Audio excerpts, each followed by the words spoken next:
Hello दोस्तों, कैसे हैं आप लोग। मेरा नाम Soman. Welcome back to my channel. और आज मैं थोड़ा सा सीआर स्कोर के ऊपर बात करने वाला हूँ, क्योंकि अभी अभी जो रिसेंट ड्रॉ हुआ है उसमें 490 पॉइंट्स गया है। एक्सपेसेंट्री का जो ड्रॉ हुआ है, तो जो लोग आप लोग मुझे अगर फॉलो करते हो या अगर मेरे चैनल को अगर आप फॉलो करते हो तो प्रॉब्ली यू गाइज नो मेरा जो ये प्लेटफॉर्म है, this is all about Canada, that is including immigration, travel, lifestyle, expenses, everything। तो आज थोड़ा सा मैं एक्सप्रेस एंट्री के ऊपर फिर से बात करूँगा। तो द गुड न्यूज़ इज़ कि अभी FSW ड्रॉ हुआ है, that is a good news. 490 score आया है, that is a bad news, right. तो स्कोर बहुत ज़्यादा आया है। और एक गुड न्यूज़ है कि 7000 इन्विटेशन इन लोगों ने इन्वाइट किया 7000 लोगों को, तो that is a good thing. इसके पहले 5000 5500 ऑन एन एवरेज ये लोग इनवाइट कर रहे थे, IRCC इनवाइट कर रहे थे। और मेरे टाइम पे तो मैंने देखा था कि कभी कभी 2000 या 1800 3000 मैक्सिमम ये लोग इनवाइट करते थे। तो अभी इस ड्रॉ में 7000 लोगों को इन लोगों ने इनवाइट किया, so that is a good thing, that's a positive thing. But on the other hand score is too high. I acknowledge that, like no, score बहुत ज़्यादा है। और इस ड्रॉ के बाद काफ़ी सारा सोशल मीडिया में मैं देख रहा हूँ कि ऑब्वियसली लोगों के अंदर वो नेगेटिव ख्याल आता है, राइट। बहुत सारे लोग, आई नो, क्योंकि मैं उस जो टाइम है उस टाइम से मैं गुजर चुका हूँ, मेरे साथ वैसा हुआ था। तो I can feel those people's feelings right now. ऐसा कुछ लोगों ने लिखा कि मेरा 489 पॉइंट्स है और इतना दिन वेट करने के बाद बस एक नंबर के लिए मेरा नहीं आया। एंड कुछ लोगों का तो ये भी है कि मेरा स्कोर जो है दैट इज़ नॉट इवन 400, तो मैं तो शायद अभी सपना भी नहीं देख सकता हूँ। तो ऐसे बहुत सारा कमेंट्स जो लोग कर रहे हैं out of frustration, and that I can see and that I can feel, right. वो मैं समझ सकता हूँ, क्योंकि मेरे टाइम पे जब मैं कोशिश कर रहा था PR के लिए, उस टाइम पे भी स्कोर काफ़ी हाई था दोस्तों। 490 नहीं था, उस टाइम पे 470, 475, 480 था। और मेरा जो स्कोर था, जब मैंने अपना प्रोफाइल बनाया था, that time my score was 390, 390। तो बहुत ही कम स्कोर था, राइट। तो मैंने क्या किया था, राइट। तो अगेन मैं अपना एक्सपीरियंस थोड़ा शेयर करूँगा और मैं आप लोगों को यही बोलना चाहूँगा कि देखिए, इसमें अपसेट होने की कोई बात नहीं है। इसमें ऐसा नहीं है कि अगर एक ड्रॉ में नहीं आया या स्कोर अगर बहुत हाई चल रहा है तो आपका बिल्कुल चांसेस नहीं है, ऐसा बिल्कुल मत सोचिए आप। और क्या होता है, देखिए, ऐसे में लोग ऐसे में गलती करते हैं, राइट। गलती करता है मीन्स दो काम करता है लोग इन जनरल, कि जब बहुत ज़्यादा अपसेट हो जाता है लोग, तो लोग क्या करते हैं कि कोशिश करना छोड़ देता है, राइट। कि गोली मारो यार, नहीं जाना है, छोड़ दो यार, बहुत कोशिश किया, यही पे खुश है, ऐसा होता है। This is one kind.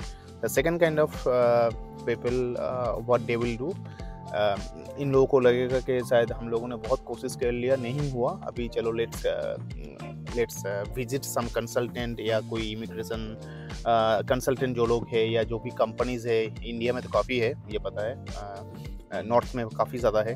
तो मैं वहाँ पे आके बात करता हूँ, एंड वो लोग शायद इन लोगों का कुछ जुगाड़ होता है और कुछ जुगाड़ करके लोग कुछ कर देगा। तो वो क्या होता है कि ना, वो दिल के अंदर एक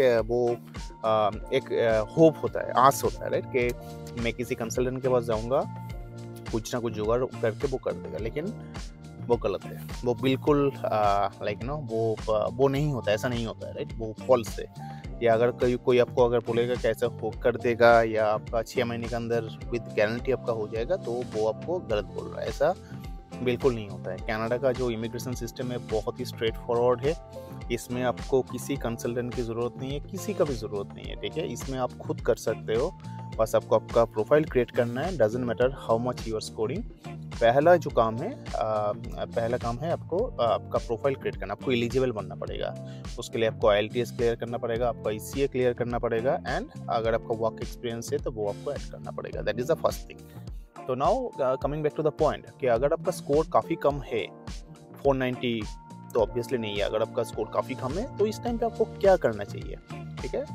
देखिए, मेरा क्या हुआ था, मैं अपनी बात बोल सकता हूँ। मेरे लिए ऐसा था कि बॉस मुझे कनाडा फिर से वापस आना है, ठीक है। मैंने ये, अब मान लो कि मैंने ये वो कसम खा लिया था। मैं 2-2 बार कनाडा में रहने के बाद जब मैं इंडिया वापस चला गया और जब मैं कोविड में वापस स्टक हो गया, तो मुझे ऐसा था कि मुझे कनाडा वापस जाना है एट एनी कॉस्ट, क्योंकि मेरा जो बच्चों का जो मैं देखा था कि यहाँ पे लोग इतना ज़्यादा घुल मिल के एंजॉय करते हैं, वो वहाँ पे नहीं कर पा रहा था ऑब्वियसली कोविड के टाइम पे। एंड बहुत सारा अदर्स रीज़न भी है जिसका वजह से मैंने अपने वाइफ को बोल दिया था कि I move back to Canada at any cost. But the problem was my score was very less and obviously हर एक एज, मतलब आपका जितना एज होगा उतना आपका स्कोर कम होगा, राइट। तो ऐसे बहुत सारा रीजंस था मेरा स्कोर कम होने के पीछे। लेकिन मैंने क्या किया था, मैंने देखा था कि बॉस मेरा 480 तो नहीं होगा, right. 480 485 I cannot reach. Cannot बोलना बहुत गलत है, हो सकता है, लेकिन क्वाइट डिफिकल्ट, राइट। वो उतना ईजी नहीं होगा।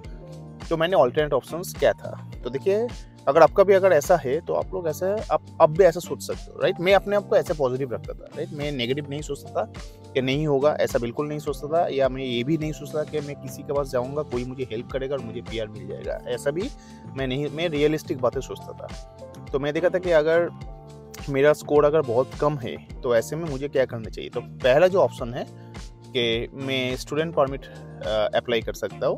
अगर मेरा एज है तो स्टूडेंट परमिट लेके मैं कनाडा आ सकता हूँ। अगर मेरा पैसा है मेरे पास, ऑब्वियसली आपका कैपेसिटी होना चाहिए, हर किसी का कैपेसिटी नहीं है। तो अगर आपका पैसा है आपके पास, बैंक में आपका 20-25-30 लाख अगर है, और अगर आपका पढ़ाई करने का एज अभी भी है, मन भी है, आपको पढ़ाई करने का इंटरेस्ट भी है, आपकी हो या आपके वाइफ की हो, आपके हस्बैंड को हो, किसी का भी, राइट, जिसका एज है, राइट, स्टूडेंट बनने के लिए, अगर वो है तो that is one of the option कि मैं कोई भी यूनिवर्सिटी चूज़ करूँगा, कोई भी स्कूल चूज़ करूँगा, मैं स्टूडेंट परमिट अप्लाई करूँगा और कनाडा में ऑन स्टडी परमिट में आऊँगा। तो स्टूडेंट परमिट में यहाँ पे आने के बाद आपको 2 साल का आपको वर्क परमिट भी मिलता है after finishing your study, and आपका स्पाउस को ओपन वर्क परमिट मिलता है, राइट। तो वो यहाँ पे काम कर सकता है, आप भी काम कर सकते हो। And after certain time, obviously जब आपका पास कनाडा का एक्सपीरियंस हो जाएगा, आपके पास बहुत टाइम होगा, राइट। आपका उसके पहले भी आपको मिल सकता है, आपको एक्सप्रेस एंट्री से आपको नॉमिनेशन, आपको किसी भी पीएनपी से मिल सकता है, एक्सप्रेस एंट्री से भी आपको इन्विटेशन मिल सकता है। तो आपके पास काफ़ी सारा रास्ता ओपन हो जाएगा। एंड नेक्स्ट 3-4 साल आपके पास ऑप्शन से कभी भी आपके पास इन्विटेशन आ सकता है। So that is one root.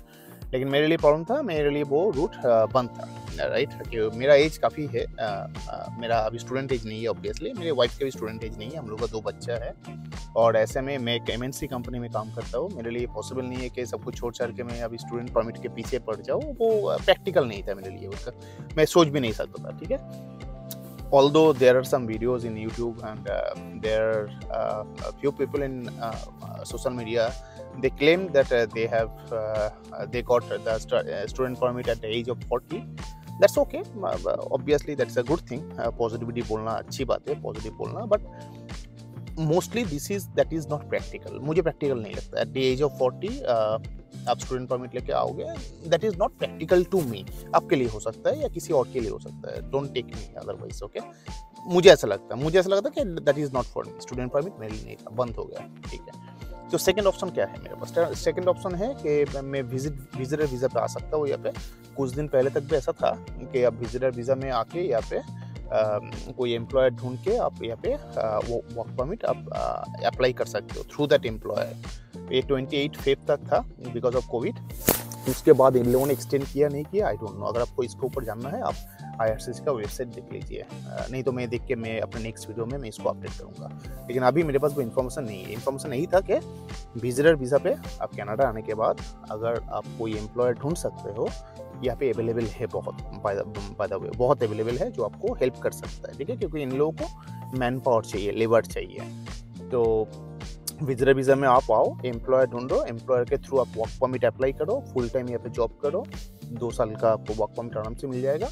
2 साल के अंदर आपको शायद PR के लिए आप एलिजिबल बन जाओ या आपके पास इन्विटेशन आ जाए, तो और एक रास्ता आपके लिए ओपन हो जाएगा। वो भी मेरे लिए वायबल नहीं था, ठीक है। मैं स्टूडेंट में वीज़ा, वो विजिटर वीज़ा पे आके यहाँ पे एम्प्लॉयर ढूंढूंगा, उसके बाद मैं काम करूँगा, that was not option for me. क्योंकि मैं ऑलरेडी एक MNC कंपनी में काम करता हूँ, मेरे लिए पॉसिबल नहीं था। लेकिन my family is depending on me, right. So I cannot choose that option. तो वो सेकंड ऑप्शन भी मेरे लिए चला गया था। Then what is the third option? The third option was since again that was my I was fortunate because मैं जिस इंडस्ट्री में काम करता हूँ उस इंडस्ट्री से मुझे बाहर जाने का काफ़ी मौका मिलता है। ठीक है, मैं जिस भी कंपनी में काम करता हूँ ये सभी कंपनी का फॉरेन ब्रांचेस होता है, और कनाडा में एंड यूएस में तो ऑब्वियसली इन लोगों का ब्रांचेस है। मैं मतलब उस टाइम पे जिस कंपनी में मैं काम करता था, तो मैंने सोचा कि क्यों ना और एक बार मैं अपने कंपनी से ही मैं वर्क परमिट लेके कनाडा ट्रैवल करूँ। तो उसके लिए that was my third option, right. अगर मेरी कंपनी फिर से राजी हो जाता है मुझे कनाडा भेजने के लिए, इन लोगों के जो भी कैनेडियन ब्रांच है वहाँ पे भेजने के लिए, तो वहाँ पे आके मैं काम करूँगा, मेरे पास फिर से वर्क परमिट होगा। 2 साल का वर्क परमिट, अब 4 साल के लिए भी आपको वर्क परमिट मिल सकता है, and that is also one of the option, right. तो 3 ऑप्शन मेरे पास था दोस्तों। तो पहले से उसमें से 2 ऑप्शन निकल गया, बाकी रहा थर्ड ऑप्शन।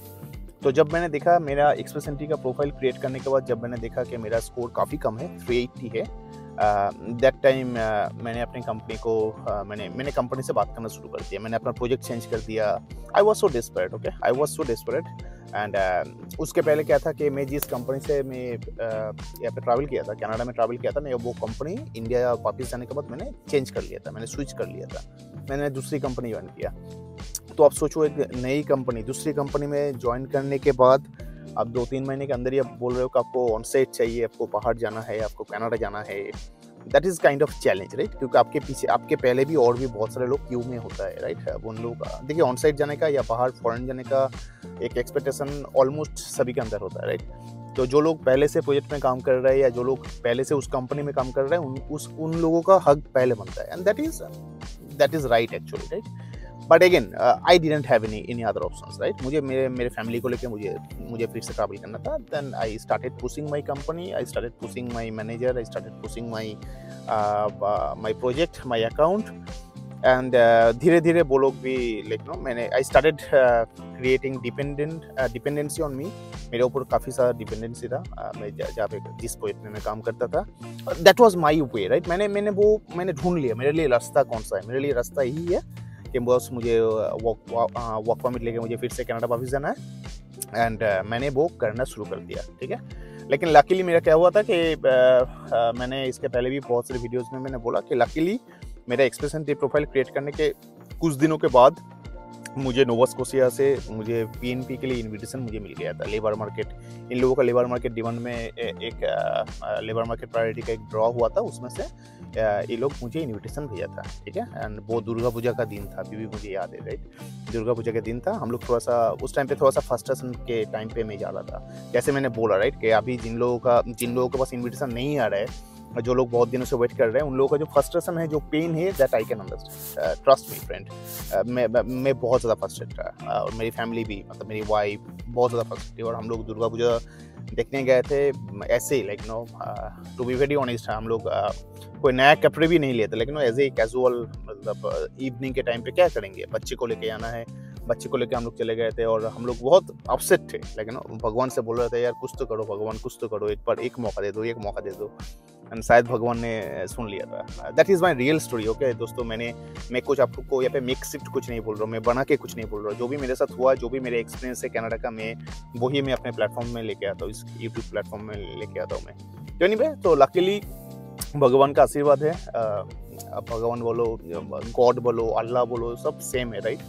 तो एनीवे, ऊपर वाले का आशीर्वाद है, मेरे पेरेंट्स का आशीर्वाद है कि मेरे पास वो उस दिन अभी भी मुझे याद है, बहुत ही मेमोरेबल है।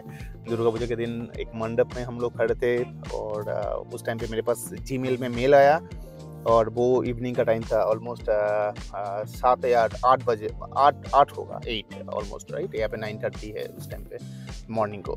तो मेरे पास वो मेल आया था, एंड जब मैंने मेल ओपन किया कि वो मेरे पास इनविटेशन आया था अप्लाई करने के लिए। तो that was a great moment for me. तो उसके बाद मैंने अप्लाई किया, उसके बाद मेरा एक बार रिजेक्शन हुआ, मैंने फिर से रीअप्लाई किया, वो अप्रूव हुआ। उसके बाद मेरे पास IRCC से मेरे पास इनविटेशन आया। जब मेरे पास इनविटेशन आया, उसको एक्सेप्ट करने के बाद IRCC का एक हिस्टोरिकल ड्रॉ हुआ था, that is only for 75 CEC class में। 75 स्कोर में IRCC 27,000 लोगों को इनविटेशन दिया था, लेकिन मैंने उसके पहले PNP एक्सेप्ट कर लिया था, इसलिए मुझे PNP में आना पड़ा। Anyway, that was my story, right, long story. तो मैं यही बोलना चाहूँगा दोस्तों कि देखो, अगर आपका स्कोर कम भी है, राइट, अपसेट मत होइए, मायूस मत होइए, सही अपॉर्चुनिटी के लिए वेट कीजिए और आपके तरफ से जो जो हो सकता है 100% वो आप कीजिए, आपके तरफ से जो भी हो सकता है, राइट। मैंने मेरे तरफ से किया, और भी मैंने बहुत सारा चीज़ें मैंने किया था, जैसे मैंने IELTS मैंने फिर से दिया, मतलब वो नोवा स्कोशिया के इन्विटेशन आने से पहले मैंने सेकेंड टाइम मैंने IELTS ऑलरेडी बुक कर दिया था, मेरे लिए, मेरे वाइफ के लिए भी, क्योंकि मुझे स्कोर को इंक्रीज़ करना था और मेरा स्कोर इंक्रीज़ हुआ था। लास्ट में मेरा स्कोर 450 तक मैंने इंक्रीज़ किया था, लेकिन by that time I got the approval from PNP, but that is okay. I mean, अगर मुझे PNP से अगर अप्रूवल नहीं होता तब भी लाइक 390 से 450 इज़ बेटर स्कोर, राइट। तो मैंने वो किया था। इनफैक्ट मैंने ये भी सोच लिया था कि मैं फ्रेंच भी सीखूंगा। मैं सोचा चलो यार कोशिश करना है, लेकिन 1-2 साल मुझे कोशिश करना है एकदम बड़ा, अगर होगा होगा, नहीं होगा बात करेंगे, लेकिन मेरी तरफ से ईमानदारी से 100% जितना हो सके वो मुझे करना है। मैंने वो ठान लिया था। तो यही मैं आप लोगों को बोलूँगा कि अगर आप कनाडा आना चाहते हो, कनाडा के PR के लिए आप बहुत दिनों से वेट कर रहे हो, आई कैन फील दैट वो अंदर क्या चलता है, किसी भी चीज़ में हम लोग कॉन्सेंट्रेट नहीं कर पाते, फोकस नहीं कर पाते, क्योंकि मैं उस टाइम से मैं गुजर चुका हूँ, राइट। बट यही बोलूँगा, बी पॉजिटिव, ठीक है, कोशिश करते रहिए, अपने तरफ से जो भी हो सकता है, जो भी ऑप्शंस आपके लिए विजिबल है वो आप कीजिए। एंड इस टाइम पे कोई गलती मत कीजिए। इस टाइम पे देखिए, नंबर 1, फ्रस्ट्रेशन पे आके आप ये जो ड्रीम है, कनाडा का जो ड्रीम है, इसको छोड़ मत दीजिए। एंड नंबर 2, किसी ट्रैप में मत आइए, क्योंकि आजकल काफ़ी ज़्यादा ट्रैप है, लाइक कनाडा का वर्क परमिट हम लोग कर दे रहा है, कनाडा का जॉब ऑफर हम लोग आपको दिला देंगे, ऐसे वगड़ा बहुत कुछ है। बट ऐसे में ही लोग गलती करते हैं, राइट। ऐसे में ही आप क्या होता है कि आपके पास जब कोई ऑप्शंस नहीं होता है, कोई रास्ता नहीं होता है, तब आप शॉर्टकट ढूंढते हो, और वो शॉर्टकट ढूंढते टाइम ही हम लोग गलती करते हैं, गलत लोगों के साथ हम लोग मतलब वो चले जाते हैं, राइट। लेकिन लॉस हो जाता है, आपका फिनेंशियल लॉस होगा, बहुत कुछ हो सकता है, राइट। तो वो आप मत कीजिए, जो सीधा जो स्ट्रेट वे जो पाथ है उसको आप फॉलो कीजिए। कनाडा का इमिग्रेशन बहुत ईजी है और राइट टाइम के लिए आप वेट कीजिए, ओके। एंड हो सके आप अपना IELTS का स्कोर इंक्रीज कीजिए, हो सके फ्रेंच सीखिए, हो सके आप स्टडी परमिट देखिए, अगर आपके लिए ऑप्शंस अगर वो है नहीं है।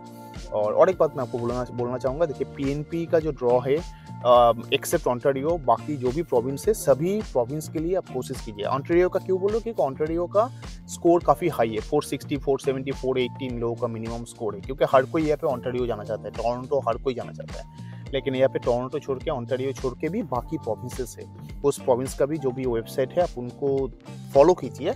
इन लोगों का काफ़ी सारा प्रोग्राम्स होता रहता है, उसको फॉलो कीजिए और उसमें आप आपका प्रोफाइल बना दीजिए, ठीक है। तो मेरा कहने का मतलब ये, जो आपके तरफ से हो सकता है 100% कीजिए और सही टाइम के लिए दोस्तों वेट कीजिए, ओके।